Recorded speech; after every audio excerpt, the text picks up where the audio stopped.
Last ஜோனில் ஒரே ஒருத்தர் தான் கிட்டத்தட்ட அந்த எனிமி நம்ம அடிச்சிட்டோம். ஆனால் நாம் போன ஓவர் கான்ஃபிடென்ட்டால் நம்ம ஜெயிச்ச மேட்சும் தோக்க வேண்டிய நிலைமைக்கு போயிருச்சு.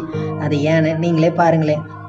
எங்கள் ஸ்குவாடோட டார்கெட்டே என்னன்னா ஒருத்தரை விட்டு கொடுக்காம எனிமி ஸ்குவாடை ஃபுல்லாக டாமினேட் பண்ணுறது தான்.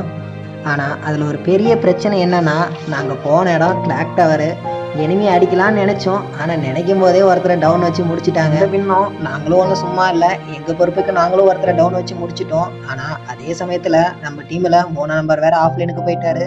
அது கூட சேர்த்து 2ஆம் நம்பர் வேறு டீமுக்கு சப்போர்ட் பண்ண யாரும் இல்லைன்னு சொல்லிட்டு தனியாக போய் அடி வாங்கி நான் நினச்சா அந்த பக்கம் ஃபுல்லாக எனிமையாகவே இருக்காங்க. எங்கே போனாலும் ஹெட் ஷாட் விடுற மாதிரியே இருக்குது. சரி என்ன பண்ணுறதுன்னு தெரியலையே, நம்மளும் ஒரு ஓரமாக இருந்து எனிமையை பார்ப்போமே, அவங்களா ஏறி வருவாங்க அப்படின்னு எதிர்பார்த்து இருந்தேன். அதே மாதிரி கொஞ்ச நேரம் கவனிக்கும் போது தான் தெரிஞ்சிச்சு, பின்னால் ஃபுட் பிரிண்ட் சத்தம் கேட்டுச்சு, ஃபுட் சவுண்டு.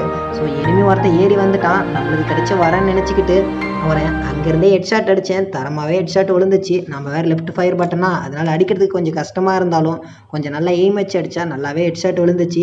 சரி அடுத்த எனிமி நல்லா கவர்லேருந்தே அடிச்சுட்டு இருந்தான். அவனை அடிக்கிறது ரொம்பவே கஷ்டமாக இருந்துச்சு. பட் ஆனால் ஓப்பனுக்கு வர ட்ரை பண்ணிகிட்டே இருந்தேன்.